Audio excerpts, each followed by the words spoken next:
Assalamualaikum warahmatullahi wabarakatuh. Selamat pagi Ananda sekalian. Hari ini kita masih belajar dengan budaya Melayu Riau. Sebelumnya minggu lalu Ibu sudah memberikan peta konsep mengenai kearifan Melayu dalam memanfaatkan alam. Sebelum Ananda Ibu berikan tugas, alangkah baiknya Ibu akan menjelaskan sedikit mengenai kearifan Melayu dalam memanfaatkan alam. Karena di sini Ibu melihat semua tugas Ananda belum secara mendetail menjelaskan bagaimana kearifan Melayu dalam memanfaatkan alam. Baiklah, marilah dengan sesama Ananda perhatikan PPT yang sudah Ibu sampaikan di sini. Baiklah, Ibu akan menjelaskan mengenai kearifan Melayu dalam pemanfaatan alam. Oke, perhatikan. Ada 3 aspek yang harus Ananda pahami dari kearifan Melayu dalam pemanfaatan alam ini. Yang pertama, pembagian yang namanya ruang lingkup. Yang kedua, berladang. Dan yang ketiga, batas pemanfaatan alam. Baiklah, kita masuk ke dalam pembagian ruang lingkungan. Pada pembagian ruang lingkungan ini berarti masyarakat Melayu Riau bisa membagi ruang lingkungan sesuai dengan kebutuhannya. Yang pertama, tanah perkampungan. Apa itu tanah perkampungan? Tanah yang diperuntukkan sebagai tempat pemukiman dan pemakaman. Jadi tanah perkampungan itu adalah tempat masyarakat Melayu Riau tinggal. Itu yang disebut dengan tanah perkampungan. Yang kedua, rimba. Rimba bagi masyarakat adat merupakan kosmos karena rimba diyakini sebagai pusat keseimbangan hidup, penghubung antar alam tanah dan alam langit. Rimba di sini dimaksud adalah kekayaan hutan alam kita. Oke, yang ketiga, tanah perladangan. Tanah perladangan apa? Tanah perladangan berfungsi sebagai tempat berladang padi, umbi kayu, dan tanaman semusim lainnya. Tanah perladangan ini digunakan sebagai media menghasilkan bahan pangan untuk kebutuhan hidup masyarakat Melayu Riau. Yang keempat, kawasan perairan. Apa saja kawasan perairan? Di kawasan perairan terbentuk sistem khusus yang mengatur pemanfaatannya, yang bertujuan mendukung aktivitas sosial, budaya, dan ekonomi yang lestari dan berkelanjutan.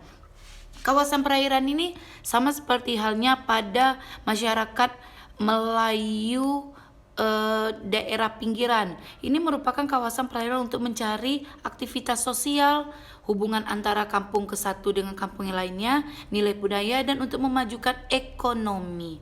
Oke, sampai di sini paham ya nak? Lanjut kita berladang, aspek yang keduanya. Berladang menurut Elmustian Rahman, ladang adalah sebutan untuk tanaman padi atau jenis tanaman jangka pendek lainnya semacam jagung, kacang-kacangan, sayur-sayuran, dan umbi-umbian. Berarti menurut Elmustian ini ladang itu adalah hasil alam. Kalau menurut Taufik Ikram Jamil, dalam membuka hutan, orang Melayu tidak dibenarkan atau berpantang mengolah hutan gambut dan hutan yang dekat dengan tepian sungai. Berarti kalau menurut Taufik Ikram Jamil, berarti kita orang Melayu punya pantangan atau tidak boleh kita melaksanakan atau melakukan pengolahan hutan gambut. Hutan gambut itu biasanya ditanami oleh pohon-pohon apa tuh? Pohon rokan dan lain sebagainya. Dan di tepian dekat sungai itu juga tidak boleh. Makanya orang menyuruh kita untuk berladang, tidak boleh membuka hutan yang berada di hutan gambut dan hutan yang berdekatan dengan tepian sungai. Secara umum, mata dalam membuka ladang di berbagai tempat dalam kawasan Melayu Riau pertama kali. Jadi orang Melayu Riau ini membuka ladang pertama kali itu dengan cara merintis, merembas, menenbang, menutuh, melandang, memarit, membakar, memerun, menugal, dan membenih. Baik, yang pertama yaitu merintis. Apa itu merintis? Merintis adalah kegiatan membuka atau membuat jalan dari pinggir kampung ke lahan atau membuat batas kasar ladang yang hendak digarap. Berarti yaitu kegiatan kita dari pinggir kampung menuju lahan, itu disebut dengan merintis. Apa itu merembas?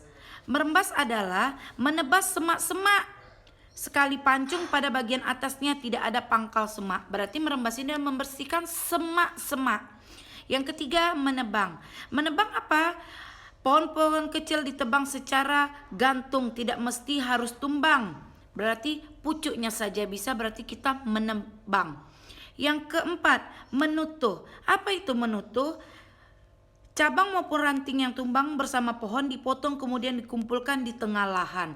Ya, menutuh ini sama dengan kita mengumpulkan batang-batang yang sudah kita tebang kemudian kita letakkan di tengah-tengah ladang tersebut. Yang kelima, melandang. Melandang ini apa? Suatu pekerjaan membersihkan daun, memotong dahan dan ranting maupun sisa-sisa kayu yang berserakan di tepi lahan yang dekat dengan hutan sekeliling ladang untuk dikumpulkan di tengah ladang. Berarti kita mengumpulkan ranting-ranting sisa-sisa dan daun-daun tersebut kemudian kita letakkan di tengah ladang. Keenam, memarit. Apa itu memarit? Membatasi lahan ladang dengan bukan ladang, menebas bagian batas ini agak bersih di sekitar sehasta. Berarti memarit ini kita membataskan lahan yang satu dengan yang satunya. Yang ketujuh, membakar. Membakar ini apa? Membuang semua kotoran tersebut dengan cara menghidupkan api.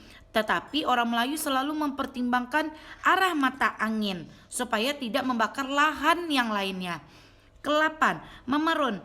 Memerun ini mengumpulkan dahan serta batang kayu yang tersisa setelah pembakaran.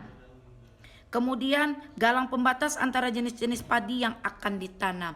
Berarti memerut ini kita kumpulkan setelah kita membakar tadi, kita ambil abuknya untuk sebagai lahan atau bahan pupuk. Yang kesembilan, menugal. Membugal ini hampir sama dengan membenih.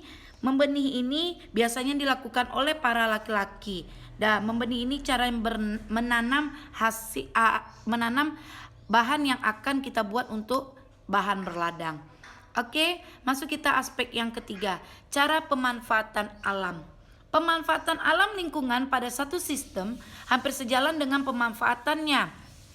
Petua amanah oleh Tenas Effendi menyetalikan dengan posisi iman seseorang. Berarti batas alam orang Melayu disetalikan dengan posisi iman seseorang.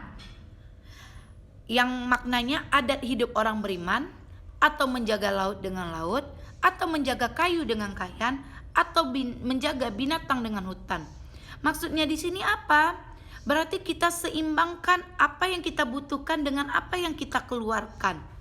Seperti pepatah tadi, hidup dengan orang yang beriman, menjaga laut dengan hutan, berarti dia seimbang. Oke? Kemudian orang Melayu memanfaatkan alam dengan batas sebagai tebasnya tidak menghabiskan, tebangnya tidak memusnahkan, bakarnya tidak membinasakan. Apa maksud batas pemanfaatan alam ini? Berarti kita tidak menghabiskan hasil alam tersebut semaksimal atau sekebutuhan kita saja kita memanfaatkan alam tersebut. Mengambil hasil-hasil dari alam dalam batas kemampuan belantara itu bertahan adalah hukum yang menjamin terpeliharanya alam supaya alam kita terpelihara, khususnya pada pemanfaatan hutan simpanan. Diiringi dengan bidal, kayu ditebang diganti kayu, rimba ditebang diganti rimba. Seperti itulah, berarti pada saat kita tebang kayu, hasilnya juga akan mendapatkan kayu. Rimba yang kita tebang juga akan diganti oleh rimba.